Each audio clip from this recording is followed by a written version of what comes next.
Hello friends, welcome back to my channel. और आज Sunday है और मैं सोच रही हूँ हर संडे को विजन आईएएस के मैगजीन को हम कराएंगे। तो अभी जून 2023 के विजन मैगजीन को कराएंगे और पूरा 12 महीने का करंट अफेयर तो बहुत ही इंपॉर्टेंट होता है यूपीएससी के लिए। तो करेंगे आज जून 2023 मंथली मैगजीन करंट अफेयर का पॉलिटी एंड गवर्नेंस, जिसमें ये टॉपिक दिए हैं, जिसमें हम न्यू पार्लियामेंट हाउस के बारे में पढ़ेंगे, राजद्रोह कानून के बारे में पढ़ेंगे और grievance redressal assessment and index पढ़ेंगे और भारत में ओटीटी ओटीटी रेगुलेशन पढ़ेंगे, न्यूज़ इन शॉर्ट पढ़ेंगे, अफर्मेटिव एक्शन और गवर्नर पावर पढ़ेंगे और जनरल कांस्टेंट टू सीबीआई पढ़ेंगे और अपॉइंटमेंट ऑफ डीजीपी और जस्टिस क्लॉक और न्याय विकास पोर्टल और पंचायती डेवलपमेंट इंडेक्स के बारे में, इन सब चीज़ों के बारे में पॉलिटी में पढ़ेंगे। तो ठीक है, बिना टाइम वेस्ट किए हुए स्टार्ट करते हैं।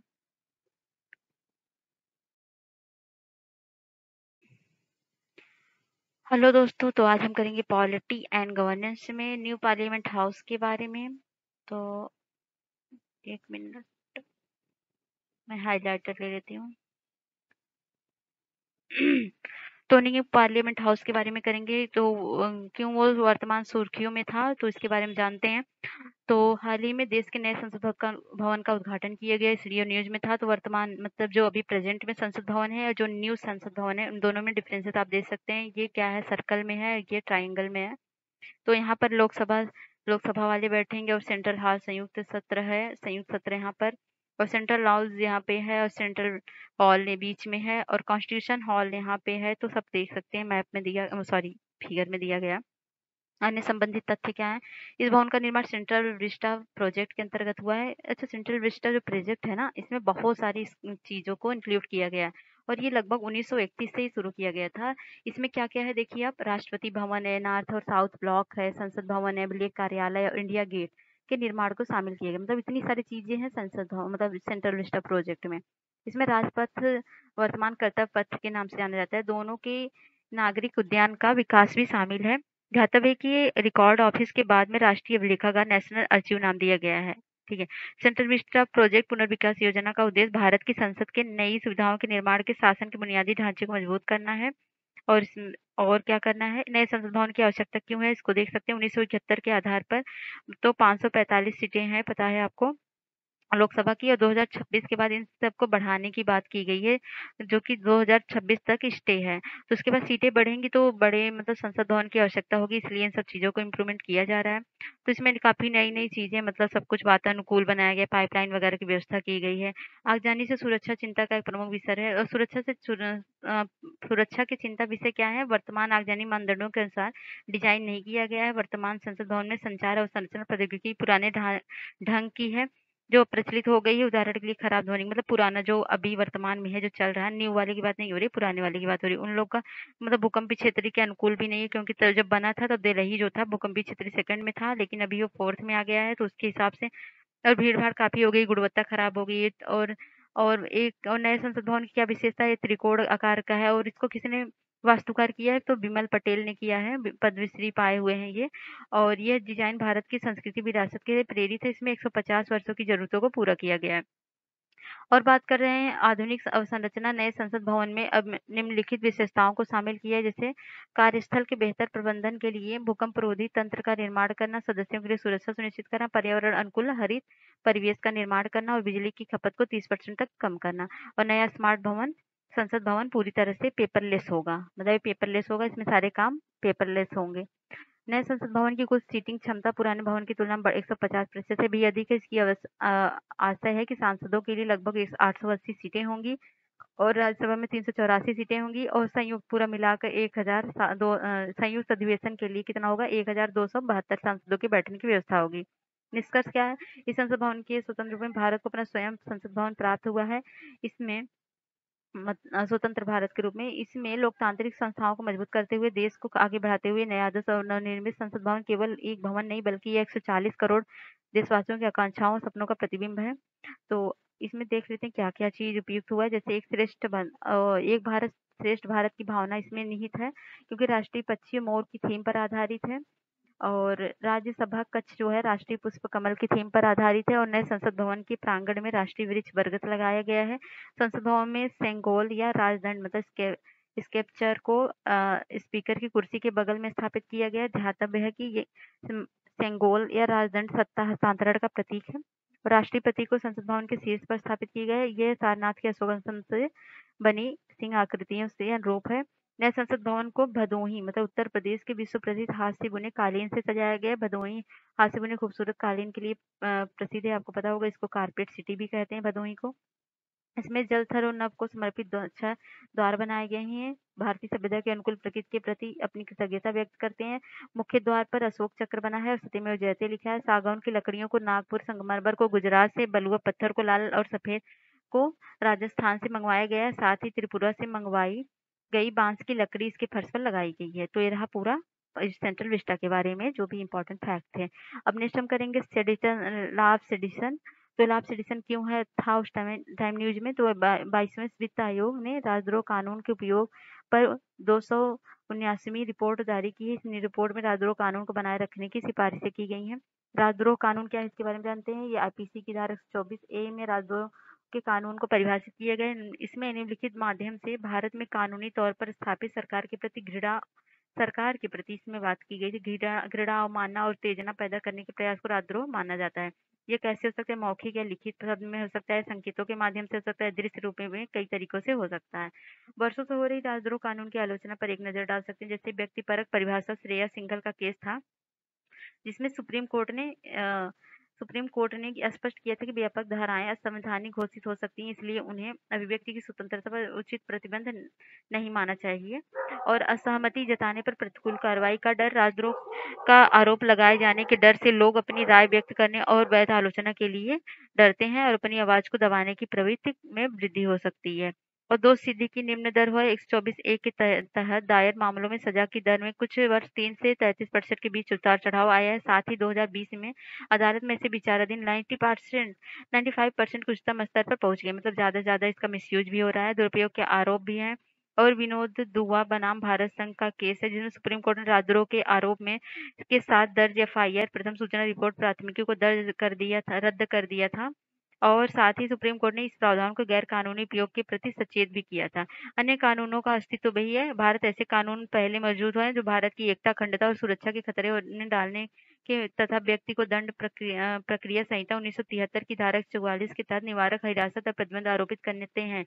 इसलिए 124 के तहत एक अलग कानून की आवश्यकता नहीं। मतलब जब 144 धारा इन सबको कंट्रोल कर रहा है तो 124 की आवश्यकता क्यों है? इसलिए राजद्रोह कानून को हटाने की बात चल रही थी। तो अन्य देशों में निरस्त यूनाइटेड किंगडम में राजद्रोह कानून को 2009 में आधिकारिक और निरस्त कर दिया गया था। यह कानून निरसन, वाक और अभिव्यक्ति स्वतंत्रता से नकारात्मक प्रभाव डालने का हवाला देते हुए कहा गया। इसके अलावा ऑस्ट्रेलिया, सिंगापुर में भी इसे निरस्त कर दिया गया। मतलब ऑस्ट्रेलिया, अमेरिका में इस कानून को खत्म कर दिया गया है, क्योंकि इसमें फ्रीडम ऑफ स्पीच और हेट स्पीच में डिफरेंस करना थोड़ा मुश्किल है, इसलिए ऐसा कर दिया गया है। धारा 124A को बरकरार रखने की विधि आयोग का रिपोर्ट। तो विधि आयोग ने इसको बरकरार रखने के लिए रिपोर्ट क्या दिया है? तो इसमें भारत की एकता, अखंडता की रक्षा हेतु धारा 124 राज विरोधी अलगाववादी तत्वों से निपटने में उपयोगी, इसलिए इसकी रखने की बात की जा रही है। और अनुच्छेद 19 के तहत राजद्रोह एक युक्तियुक्त प्रतिबंध है, मतलब रीजनेबल रिस्ट्रिक्शन है कि फ्रीडम ऑफ स्पीच है, लेकिन आप उसका मिसयूज करोगे तो वहाँ पर रिस्ट्रिक्शन लगते हैं, इसलिए है। और मौजूदा आतंकवाद रोधी कानून धारा 124 का स्थान नहीं ले सकती। तो यहाँ पर बात की गई कि आईपीसी की धारा 124 ना हो तो सरकार के खिलाफ हिंसा भड़काने की स्थिति में बहुत ही सख्त कानून लागू हो सकते हैं, जैसे गैर कानूनी गतिविधियां, रोकथाम अधिनियम, राष्ट्रीय सुरक्षा अधिनियम ऐसे। तो किसी कानून को स्वतंत्र रूप से देखा जाना चाहिए, ना कि औपनिवेशिक दृष्टिकोण से, ये भी बात की गई है। तो इसको पॉइंट को नोट कर लेना, आंसर राइटिंग में बहुत ही इंपॉर्टेंट है। प्रत्येक देश में स्थिति भिन्न भिन्न हो सकती है, जैसे अमेरिका, ब्रिटेन और प्रतिस्पर्धा क्षेत्राधिकार अन्य न्यायालयों ने अपने अलग इतिहास, भूगोल और जनसंख्या विविधता कानून आदि है। इनमें से कुछ देशों ने अपने राष्ट्रद्रोह कानून का आतंकवाद विरोधी कानून साथ विलय कर दिया। तो कुछ देशों में किस लिए हटाया गया वो उनके हिसाब से है, उनकी देश की स्थिति कंडीशंस अलग हैं, इसलिए इसको बात की गई है। और हो सकता है भारत में ऐसा करना भारतीय परिस्थिति के अनुकूल ना हो, तो भारत में ये सुटेबल होगा या ठीक होगा कि नहीं, इसके बारे में थोड़ा वो प्रॉब्लम है। केवल दुरुपयोग के आरोप के आधार पर इसे रद्द नहीं किया जा सकता, ये भी एक फैक्ट है। पर्याप्त प्रक्रियात्मक सुरक्षा उपाय करके भी कथित दुरुपयोग को रोका जा सकता है। किसी प्रावधान को पूरी तरह निरस्त करने से देश की सुरक्षा और अखंडता प्रतिकूल प्रभाव पड़ सकता है, ये है। और आगे इसमें वे फॉरवर्ड में क्या कर सकते हैं? तो वर्तमान परिदृश्य जैसे आईपीसी की धारा 24 एक केदारनाथ वाद के निर्णय को शामिल किया गया है। और विधि आयोग और क्या है, वर्तमान में 124 3 वर्ष तक जेल का, मतलब इसमें 3 वर्ष के जेल का आजीवन कारावास का प्रावधान है। लेकिन इसको न्यूनतम कम करके जुर्माने के साथ किया जा सकता है। प्रक्रियात्मक कोई भी प्रक्रियात्मक सुरक्षा मौजूद नहीं है, ये तो इसके थोड़ा डिमेरिट्स हैं। राजद्रोह की भाषा में हिंसा भड़काने या लोक अव्यवस्था पैदा करने की प्रवृत्ति से युक्त पद को जोड़ा जाना चाहिए। और जेल की अवधि को 7 वर्ष से आजीवन कारावास तक बढ़ाने का प्रस्ताव किया गया है। इसके सजा के संदर्भ में न्यायाधीश को व्यापक विवेकाधिकार समाप्त हो जाएगा। राजद्रोह के लिए कोई भी एफआईआर तब तक दर्ज नहीं की जाएगी जब तक कि पुलिस अधिकारी प्रारंभिक जांच नहीं कर लेता। मतलब ऐसे ही नहीं किसी को आप गिरफ्तार कर लो, पहले जांच कर लो अच्छे से। इस संबंध में कुछ अन्य सुझाव निम्नलिखित, जैसे अन्य सुझाव के संयुक्त आवेदन 2018 में विधि आयोग ने राजद्रोह पर एक परामर्श जारी की। इसमें कहा कि इस सुधार की केवल उन मामलों पर में ही लागू की जानी चाहिए जहां किसी कार्य का इरादा लोक व्यवस्था को भंग करना है या हिंसा भड़काना है, और हर जगह नहीं लगा देना चाहिए। और क्या अगली बात है, पुलिस अधिकारियों को प्रशिक्षण देना और उन्हें जागरूक बनाना चाहिए ताकि इस कानून का मिसयूज ना हो। तो इतना सारा चीज है इसमें, तो इसको एक बार पढ़ लीजिएगा और इम्पोर्टेंट पॉइंट अपने नोट्स में नोट कर लीजिएगा। नेक्स्ट है शिकायत निवारण आकलन और सूचकांक। The grievance redressal assessment and index, GRAI मतलब ग्रे क्या है, इसमें तो सुर्खियों में क्या है, तो इसमें देख लेते हैं। हाल ही में केंद्रीय कार्मिक लोक शिकायत पेंशन राज्य मंत्री 2022 के लिए शिकायत निवारण आकलन और सूचकांक की शुरुआत की है। तो शिकायत निवारण तंत्र के लाभ क्या हैं? यह मिनिमम गवर्नमेंट तथा मैक्सिमम गवर्नेंस सुनिश्चित करता है। यह नागरिकों को अपनी शिकायतों को व्यक्त करने के लिए एक प्लेटफॉर्म या माध्यम प्रदान करता है। यह नागरिकों में फीडबैक उपलब्ध कराकर मंत्रालय को अपनी सेवाओं की गुणवत्ता का विश्लेषण करने में सहायक करता है।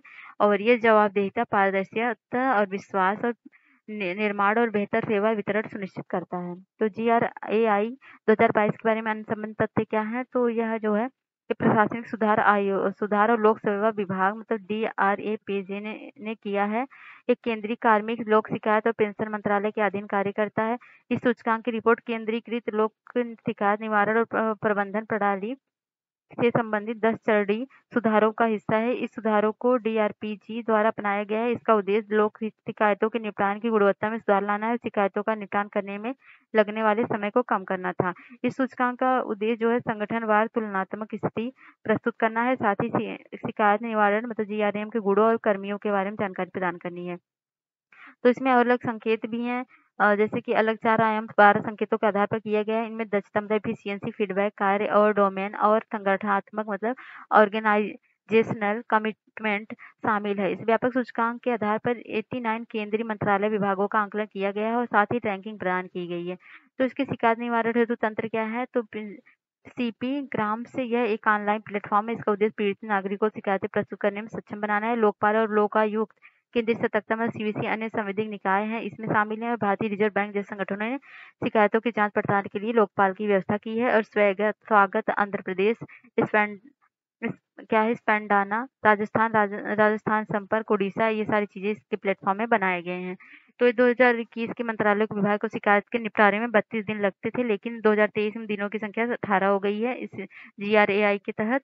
और ये द्वितीय प्रशासनिक आयोग की रिपोर्ट के अनुसार जो है ये प्रशासन केंद्रीय बनाने के प्रयोग किए गए हैं, जिनमें महत्वपूर्ण तंत्र में से एक है शिकायत निवारण प्रणाली जो है मूल सूचकांक है। इस सिद्धांत है नागरिकों की निम्नलिखित स्थितियों में शिकायत निवारण हेतु तंत्र की सहायता लेने में सक्षम होना चाहिए। और ये सारी चीजें दी गई हैं। ये क्या है, नोडल एजेंसियां निम्नलिखित है, जैसे इसमें क्या है प्रशासनिक सुधार और लोक शिकायत विभाग भी शामिल है, मंत्रिमंडल सचिवालय के अधीन लोक शिकायत निदेशालय भी शामिल है। तो इसमें CP ग्राम में 10 चरणीय सुधार क्या है? तो इसमें जो है सार्वभौमिकता है और इसमें CP ग्राम्स में आर्टिफिशियल इंटेलिजेंस को शामिल किया गया है। इसमें भाषाओं को CP प्रोग्राम्स है, सभी क्षेत्रीय भाषाओं के शिकायत निवारण सूचकांक है, फीडबैक कॉल सेंटर है।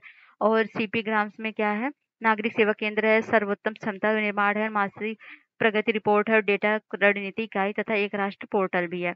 तो मौजूदा लोक शिकायत प्रणाली में विद्यमान समस्याएं क्या है? नागरिकों को अपने अधिकारों कर्तव्यों के बारे में जागरूकता की कमी है और न्यायपालिका में अत्यधिक बोझ है और एक रूपता का अभाव है और क्या है कोई वैधानिक समर्थन नहीं है और संसाधन की कमी है और CP ग्राम्स अधिकार सुविधा प्रदाता के रूप में व्यवहार नहीं कर रहा है, ये भी प्रॉब्लम है।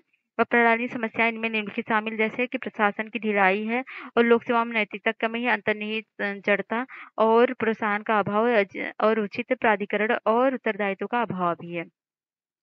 तो नागरिकता केंद्रीय प्रशासन क्या है, तो इसको देख लेते हैं। एआरसी रिपोर्ट के अनुसार सुशासन और केंद्रीय प्रशासन की अवधारणा आपस में गहराई से जुड़ी हुई है, जैसे कि जीआरएम के अलावा अन्य तंत्र इसमें प्रशासन को नागरिक केंद्रित बनाने के लिए उपयोग किया जा रहा है, जैसे उपयुक्त आधुनिक प्रौद्योगिकी को अपनाना, सूचना का अधिकार, नागरिक चार्टर और सेवाओं की स्वतंत्रता, नागरिकों की सक्रिय भागीदारी, और यह नागरिक केंद्रित प्रशासन सुनिश्चित करने के लिए एआरसी की सिफारिशें। नागरिक के चार्टर को अपनाना एक ही उपाय के लिए सभी सभी के लिए लागू नहीं हो सकता है। व्यापक परामर्श की आवश्यकता है। डिफॉल्ट के मामले में निवारण तंत्र और चार्टर नागरिक चार्टर आवधिक मूल्यांकन परिणामों के लिए अधिकारी जवाबदेहिता को ठहराना। ये सारी चीजें आप पढ़ लीजिएगा। और जीआरएम को मजबूत करने की आवश्यकता, उपाय क्या है? शिकायत से संभावित क्षेत्रों की पहचान करना है, नागरिकों में जागरूकता करना है, सिविल सेवकों के व्यवहार में परिवर्तन करना है। और सेकेंड एआरसी की सिफारिशें हैं, जिसे आरटीआई अधिनियम के तहत लोक सूचना अधिकारियों की तर्ज पर लोक शिकायत अधिकारियों की नियुक्ति की जानी चाहिए। और ये सेकेंड एआरसी की रिपोर्ट अगर आप आंसर में अपने मेंशन करोगे, बहुत ही अच्छा मार्क्स मिलता है। इन अधिकारियों द्वारा प्राप्त शिकायत संबंधी सभी याचिकाओं को 30 दिनों के भीतर संतोषजनक ढंग से निपटारा किया जाना चाहिए, ये भी शामिल है। और समय सीमा का पालन करने पर आर्थिक दंड लगाया जाना चाहिए। और कार्मिक लोक शिकायत और कानून न्याय संबंधी सांसदीय स्थायी समिति के सुझाव 2021 से इसमें शामिल किए गए हैं। तो ये सारी चीजें हैं। और निष्कर्ष क्या है? शिकायत निवारण मतलब जीआरएम जो है किसी भी प्रशासन की मशीनरी के अभिन्न अंग है।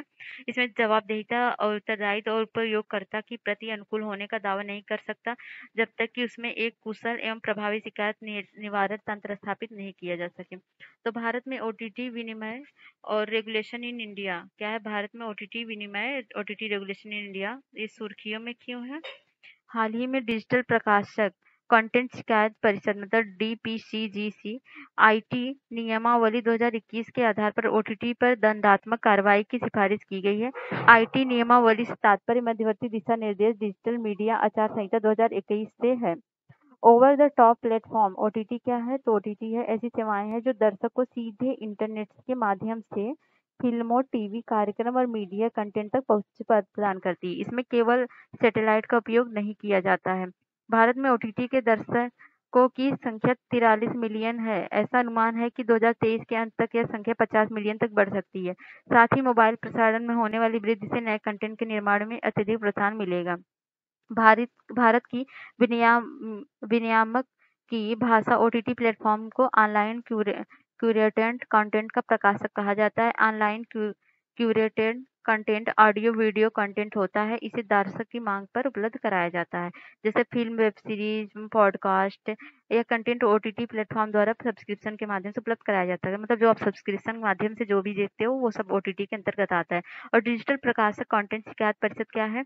तो मंत्रालय सूचना प्रसारण मंत्रालय है। इसके अंतर्गत 2021 में internet and mobile association of India मतलब IAMI के तत्वावधान को स्थापित किया गया है। अन्य तथ्य हैं इसमें, यह पढ़ लेना इतना इम्पोर्टेंट नहीं है। ऑन डिमांड अथवा मांग पर तात्पर्य है कि ऐसा प्रणाली जो कोई उपयोगकर्ता को अपने द्वारा चुने गए समय पर इलेक्ट्रॉनिक रूप से किसी भी कंटेंट तक पहुंच बनाने में सक्षम बनाता है। ओटीटी विनिमय के वर्तमान मतलब इसको विनिमय के वर्तमान तंत्र क्या है? तो वो मौजूदा कानून क्या है? ओटीटी प्लेटफॉर्म प्रसारित होने वाले कंटेंट पर निम्नलिखित कानून होते हैं, जैसे कि सूचना प्रौद्योगिकी अधिनियम 2000 और भारतीय दंड संहिता 1861 और स्त्री अवशिष्ट रूपण प्रतिषेध 1986। नए आईटी अधिनियम 2021 क्या है? तो सरकार ने सूचना प्रौद्योगिकी अधिनियम 2000 धारा 87(2) के अंतर्गत सूचना प्रौद्योगिकी मध्यवर्ती दिशा निर्देश और डिजिटल मीडिया आचार संहिता नियमावली 2021 जारी की। इसके प्रमुख प्रावधान निम्नलिखित हैं, जैसे कि सूचना प्रसारण INB मंत्रालय ओटीटी तथा ऑनलाइन प्लेटफॉर्म पर प्रसारित कंटेंट की विनियमित कर सकता है। और ऑनलाइन समाचार ओटीटी प्लेटफॉर्म डिजिटल मीडिया के लिए आचार संहिता या आचार संहिता ओटीटी प्लेटफॉर्म ऑनलाइन समाचार और मतलब इसको रेगुलेट करने के लिए ये सारी चीजें बनाई गई हैं। और कंटेंट का स्वर्गीकरण किया गया, जैसे कि यू आपको पता है U+U/A7+ ये सब क्या होता है, इसके मतलब आपको पता ही होंगे। नहीं पता है तो आप देख लीजिए, आपको जानना बहुत इंपॉर्टेंट है क्या मतलब होता है। और प्लेटफॉर्म पे UA+13 उससे उच्च श्रेणी में रूप में वर्गीकृत कंटेंट के लिए पेरेंटल लॉक लागू कानून होगा। साथ ही A के रूप में वर्गीकृत कंटेंट के लिए उचित विश्वसनीय आयु सत्यापन तंत्र की विकास करना होगा। मतलब इसमें भी रेगुलेशन, ओटीटी जो फ्री पहुंच जाता था इसमें भी थोड़ी रेगुलेशन लगाने की बात की गई है। तो ओटीटी के विनिमय से जुड़ी चुनौतियां क्या है? अभिव्यक्ति की स्वतंत्रता है, इसमें विनियमों के पालन की दर है और गोपनीयता एवं डेटा सुरक्षा है और अधिकार संबंधी मुद्दे हैं और निगरानी करने का अनुपालन सुनिश्चित करने में कठिनाइयाँ हैं। तो सारी चीज़ है। आगे की राय इसमें क्या हो सकती है? राष्ट्रीय प्रसार नीति की आवश्यकता है और पारंपरिक ऑनलाइन कंटेंट के बीच में अंतर को पहचानना है, प्रावधानों के बारे में जागरूकता पैदा करना है और नियमित ऑडिटिंग करना है और हितधारकों की भागीदारी सुनिश्चित करना है। ये सारी मतलब ऐसे आप छोटे-छोटे पॉइंट को नोट करके रख लीजिए अपने पास। और न्यूज़ शॉर्ट में थोड़ा देख लेते हैं क्या है। तो अफर्मेटिव एक्शन क्या है? तो संयुक्त राज्य अमेरिका के सुप्रीम कोर्ट ने कॉलेज में प्रवेश के लिए नस्ली आधारित मतलब अफर्मेटिव एक्शन को सीमित कर दिया है, मतलब जो नस्ली भेदभाव थे। एक ऐतिहासिक फैसले में अमेरिका सुप्रीम कोर्ट ने गूटर बनाम Bollinger Bollinger 2003 resident of university of California बनाम बक्के 1978 मामले में एक निर्णय को प्रभावी रूप से निरस्त कर दिया। पूर्व इस निर्णय में नस्ल के आधार पर कॉलेज में प्रवेश संबंधी अफर्मेटिव एक्शन को सही ठहराया गया था। अफर्मेटिव एक्शन से तात्पर्य सकारात्मक कार्रवाई पक्षपात से है। इसे अमेरिका में कुछ विशेष पहचान वाले व्यक्तियों के खिलाफ पक्षपात के ऐतिहासिक प्रतिरूप के निपटान के लिए उपयोग में लाया गया था। आगे बात करें तो उच्चतर शिक्षा के मामले में विकल्प का संबंध प्रवेश प्रक्रिया से इसके तहत अमेरिका के कॉलेज में विश्वविद्यालयों में अश्वेत, हिस्पैनिक तथा अन्य अल्पसंख्यक छात्रों के प्रतिनिधित्व को बढ़ाया जा सकता है। मतलब पहले इसमें थोड़ा कंट्रोल था। भारत में आरक्षण अफर्मेटिव एक्शन का उदाहरण, इसके माध्यम से ऐतिहासिक रूप से वंचित समूहों का शिक्षा, नौकरी, सरकारी योजनाओं और छात्रवृत्ति का राजनीतिक प्रतिनिधित्व बढ़ाया जाता है। भारत और अमेरिका में अफर्मेटिव एक्शन की तुलना करें तो भारत में अनुसूचित मतलब SC/ST कहे जाने वाले समाज के निम्न वर्ग का उत्थान करना है और इसमें अमेरिका में क्या ऐतिहासिक रूप से नस्ल, लिंग, रुझान और दिव्यांगन आधार पर भेदभाव किया गया है। इसमें भेदभाव किया गया था। इसे संविधान के अनुच्छेद 14 मतलब 15/4 और 16/4 में मौलिक अधिकार रूप में शामिल किया गया और इसमें 1964 के सिविल राइट एक्ट के में शामिल किया गया। यह अधिनियम अलग-अलग आधार पर भेदभाव पर प्रतिबंध लगाता है। नियोजन और शिक्षा दोनों क्षेत्रों में इसे पिछड़ा वर्ग SC/ST के लिए लगभग 50% आरक्षण इंदिरा साहनीवाद के निर्धारण किया गया है और इसमें देश के अलग-अलग राज्यों और संस्थाओं के इसे विविध तरीकों से लागू किया गया है। तो इसमें देख लेते हैं राज्यपाल की शक्ति, गवर्नेंस पावर क्या है? गवर्नर पावर तमिलनाडु के राज्यपाल ने मंत्रियों के विभाग से फेरबदल करने राज्य सरकार के अनुरोध को अस्वीकार कर दिया है। संविधान के अनुच्छेद 164(1) के अनुसार मुख्यमंत्री की नियुक्ति राज्यपाल द्वारा की जाएगी। अन्य मंत्रियों की नियुक्ति राज्यपाल द्वारा मुख्यमंत्री की सलाह पर होता है। हालांकि राज्यों की यह शिकायत रही कि राज्यपाल की कार्रवाई उनके प्रशासन के हस्तक्षेप जैसी होती है और संघवाद की अवधारणा के खिलाफ है। राज्यपाल का राज्य कार्यपालिका का प्रमुख होता है। वह केंद्र सरकार के एजेंट की तरह कार्य करता है। उसके पास निम्नलिखित शक्तियां होती हैं। राज्यपाल के पास कौन सी कार्यकारी शक्तियां होती है, न्यायिक शक्तियां होती है, विधायी शक्तियां होती हैं। मतलब कार्यकारी शक्तियाँ में क्या होती है, वो मुख्यमंत्री और मंत्रिपरिषद की नियुक्ति करता है और न्यायिक शक्तियाँ है कि पॉर्डन, रिमिट मतलब परिहार, लघुकरण, कम्यूट मतलब सजा को घटाना वगैरह एक काम कर सकता है। विधायी शक्ति क्या है, वो आपातकाल में अध्यादेश जारी कर सकता है। और राज्यपाल द्वारा शक्तियों के दुरुपयोग के कई अन्य मामले देखने को मिलते हैं, जैसे दुरुपयोग के राज्यपाल की राजनीतिक पृष्ठभूमि व कार्रवाई कथित रूप से पक्षपात बनाती है और वो समन्वय का अभाव होता है। और अनुच्छेद 200 के तहत राज्यपाल राज्य विधायिका द्वारा पारित विधेयक को बार-बार राष्ट्रपति के विचारार्थ आरक्षित कर सकता है। ये भी डिमेरिट्स हैं। राज्यपाल राज्य विधायिका द्वारा विधेयकों पर अपनी सहमति देने में देरी करते हैं। राज्यपाल राज्य सरकार द्वारा विधियों, पदों, नियुक्ति के लिए की गई नामों की सिफारिश को अस्वीकार कर देता है। राज्यपाल राज्य सरकार के बीच संबंधों को बेहतर बनाने के लिए पूर्व में गठित कई समितियों, आयोगों ने अपने सुझाव दिए हैं। उदाहरण के लिए राजमन्नार आयोग है, पुंछी आयोग है, सरकारी आयोग है और वेंकचौलैया आयोग है। आयोग को मेंशन करना बहुत इंपॉर्टेंट होता है। सारे पॉइंट आप अपने नोट्स में नोट कर लीजिए। और सीबीआई की सामान्य सहमति, जनरल कंसेंट टू सीबीआई के बारे में पढ़ते हैं। तमिलनाडु सरकार ने राज्य के इस मामले की जांच के लिए सीबीआई को दी गई सामान्य सहमति, जनरल कंसेंट को वापस ले लिया है। केंद्रीय अन्वेषण ब्यूरो सीबीआई जो है DSPE अधिनियम 1946 में अपनी शक्तियां प्राप्त करता है। इस अधिनियम के अनुसार सीबीआई को राज्य में जांच करने के लिए संबंधित राज्य सरकार से पूर्व अनुमति लेनी पड़ती है। राज्य सरकार द्वारा सीबीआई को दी गई सहमति सामान्य या केस विशिष्ट हो सकती है। मतलब राज्य सरकार में अगर उसको जांच करना है तो उसको परमिशन लेनी पड़ेगी। आमतौर पर राज्य सरकार द्वारा अपने राज्यों में केंद्र सरकार के कर्मचारियों के खिलाफ भ्रष्टाचार के मामलों की निर्बाध जांच करने के लिए सीबीआई मदद करने हेतु सहमति दी जाती है। तो सीबीआई का काम आपको पता है। और पुलिस महानिदेशक की मतलब अपॉइंटमेंट आप डीजीपी के बारे में पढ़ते हैं। तो पंजाब विधानसभा ने पंजाब पुलिस संशोधन अधिनियम 2023 प्रस्तुत किया है। इसमें क्या है, इसमें पुलिस महानिदेशक मतलब डीजीपी के चयन प्रक्रिया में संशोधन करना है। साथ ही स्वयं राज्य सरकार द्वारा उसकी नियुक्ति किए जाने में के मार्ग में प्रशस्त करना है। राज्य सरकार ने तर्क विधेयक को उचित ठहराया। लोक व्यवस्था पुलिस का संविधान की 7वीं अनुसूची में राज्य सूची की विषय है। तो पुलिस कौन सी राज्य सूची का विषय है। इसके माध्यम से पंजाब पुलिस अधिनियम 2007 में संशोधन किया गया, जिसके पीछे मंशा यह है कि डीजीपी के पद नियुक्ति के लिए यूपीएससी द्वारा पैनल में चुनने की आवश्यकता को दरकिनार किया जा सके। यह राज्य सरकार को डीजीपी के चयन के एक 7 सदस्यीय समिति को गठित करने का अधिकार प्रदान करता है। यह समिति 3 वरिष्ठ अधिकारियों के लिए एक पैनल का गठन करेगी, जिसमें डीजीपी की नियुक्ति की जाएगी। तो डीजीपी की नियुक्ति के लिए सारी चीजें की गई हैं। डीजीपी के पद पर नियुक्ति की मतलब डीजीपी की नियुक्ति कैसे होती है इसके बारे में पढ़ लेते हैं। डीजीपी की नियुक्ति प्रकाश सिंह बनाम भारत संघ 2006 के मामले में सुप्रीम कोर्ट द्वारा पुलिस सुधार पर दिए गए निर्देशों के आधार पर की जाती है। इस निर्देशक के अनुसार डीजीपी पद पर पदोन्नति के लिए उद्देश्य से पैनल में शामिल किए गए 3 वरिष्ठतम अधिकारियों से ही राज्य सरकार द्वारा डीजीपी के पद के लिए चयन किया जाएगा। इसमें तबादलों और पोस्टिंग की निगरानी के लिए कौन करता है डीजीपी के पद पर पैनल की शामिल किए 3 वरिष्ठतम अधिकारियों में से ही राज्य सरकार द्वारा डीजीपी के पद के लिए चयन किया जाता है। इसमें तबादलों पोस्टिंग की निगरानी के लिए राज्यों में पुलिस स्थापना बोर्ड के गठन की सिफारिश की गई है। सूची प्राप्त करने के बाद यूपीएससी सूचना में 3 अधिकारियों के नामों को शॉर्ट लिस्ट करती है और इसके उपरांत राज्य सरकार इन 3 नामों में से एक नाम का चयन करती है। सुप्रीम कोर्ट ने 2018 में अपने आदेश में कहा कि राज्य सरकार या केंद्र सरकार नियुक्ति के मामले में देश के विपरीत बनाया गया कोई नियम कानून निलंबित माना जाएगा। मतलब इसके विपरीत कोई भी कानून अगर बनेगा तो उसको निलंबित माना जाएगा। हालांकि पंजाब विधानसभा द्वारा पारित यह विधेयक राज्य सरकार को एक 7 सदस्यीय मनोनयन समिति का गठन करने का अधिकार प्रदान करता है। और जस्टिस क्लॉक की बात करें तो यह इलेक्ट्रॉनिक साइनेज सिस्टम है। ये उच्च न्यायालयों के न्यायालय परिसरों के स्थापित किया गया है। यह पहल हितधारकों को न्यायालय के संबंधित सभी मापदंडों के बारे में जानकारी प्रदान करेगी। इसके अलावा यह न्यायालय संबंधित डेटा के बारे में सूचना प्रदान करके लोगों को जागरूक करने में सहायता करेगी।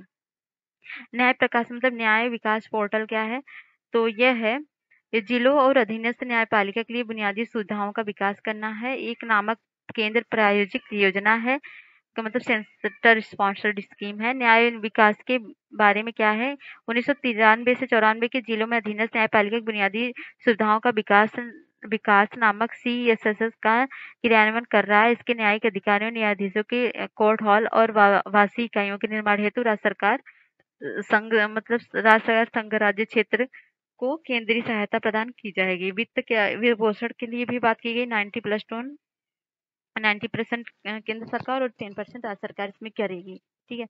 पंचायत विकास सूचना क्या है, PDI विकास सूचकांक क्या है, ये पंचायत राज मंत्री द्वारा जारी किया जाता है। पंचायत की प्रगति निगरानी और उसका मूल्यांकन करने के लिए मैट्रिक्स है।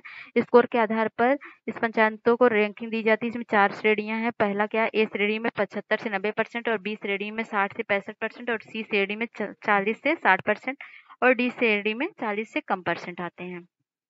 और आगे बात करते हैं इंटरनेशनल रिलेशन। तो ये पॉलिटी आपका खत्म हो गया। पॉलिटी में जितनी भी फैक्चुअल डाटा है आप उसको अपनी कॉपी नोट्स में नोट कर लीजिए। और आपको कैसा लगा ये मंथली मैगजीन आप बताइएगा जरूर, कमेंट बॉक्स में आपके कमेंट का इंतजार है।